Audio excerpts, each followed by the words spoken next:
So we have a question about deafness and blindness. Someone that suffering from not hearing well, not seeing well.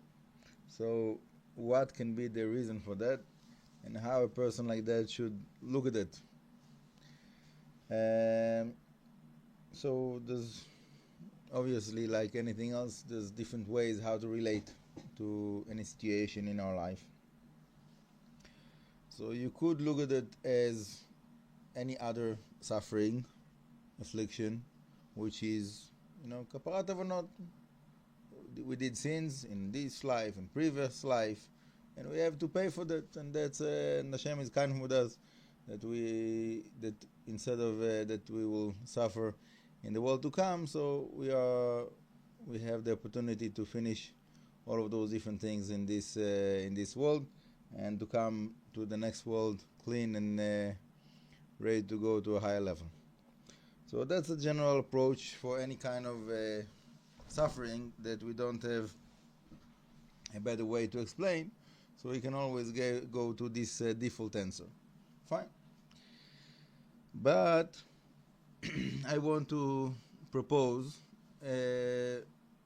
something that is deeper and more optimistic view on those specific ones.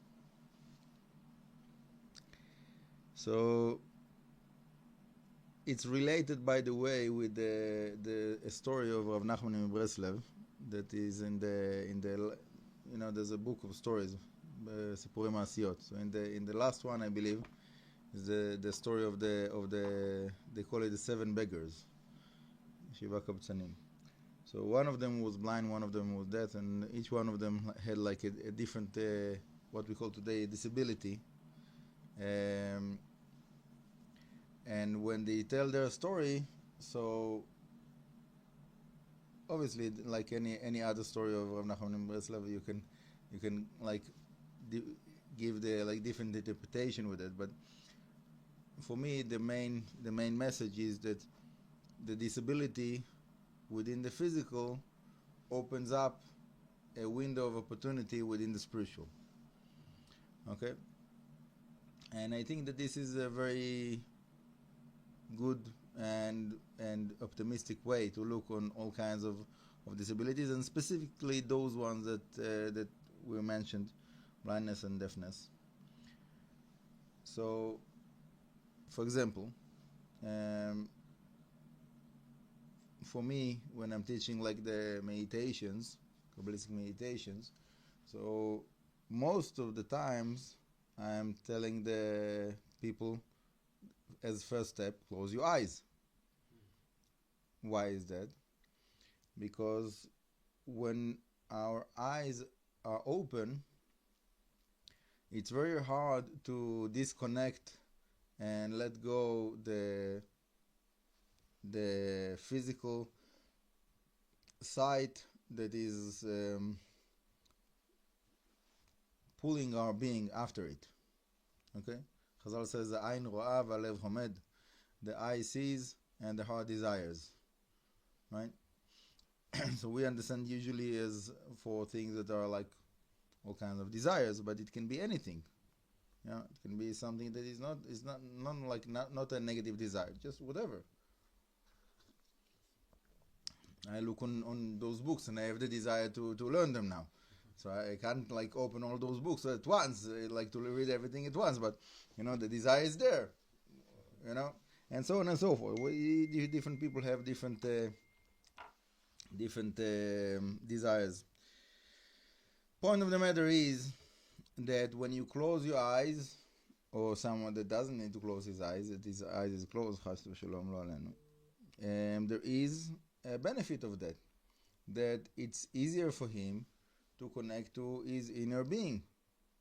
So can be in a constant state of meditation, basically. Okay.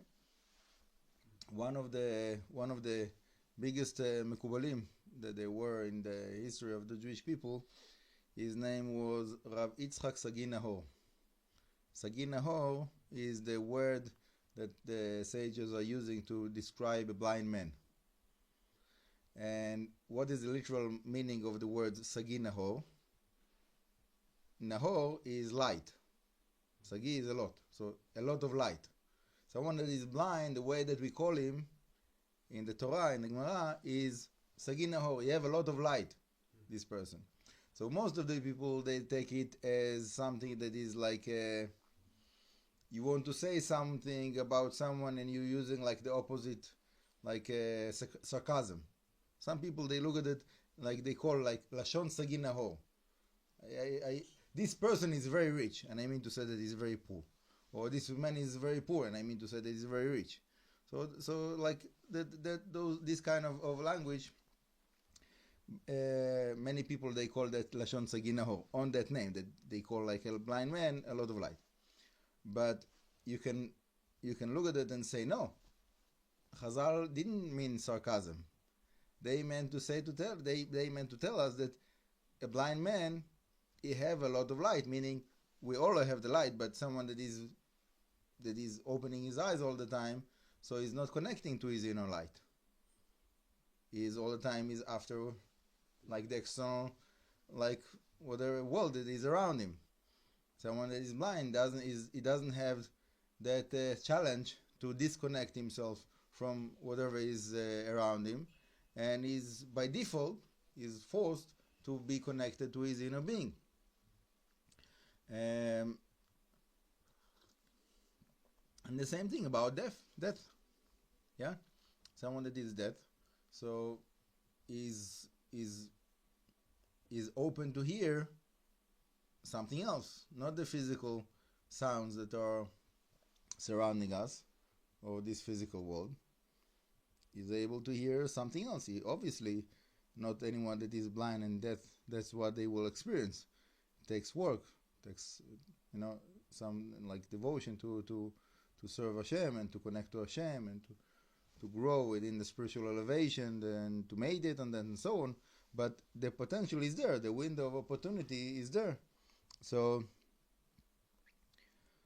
I would take that as a message for someone that you have like problems in his ears or in his eyes, that Hashem is telling him, like, don't be so excited about the physical world around you.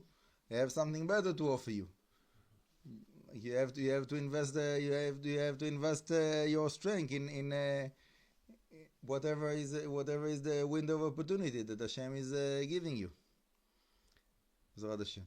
Hashem will help all of us to do the right decision and to invest our time and strength in the right places. Zod Hashem. Baruch Adonai le'olam, amen ve'amen.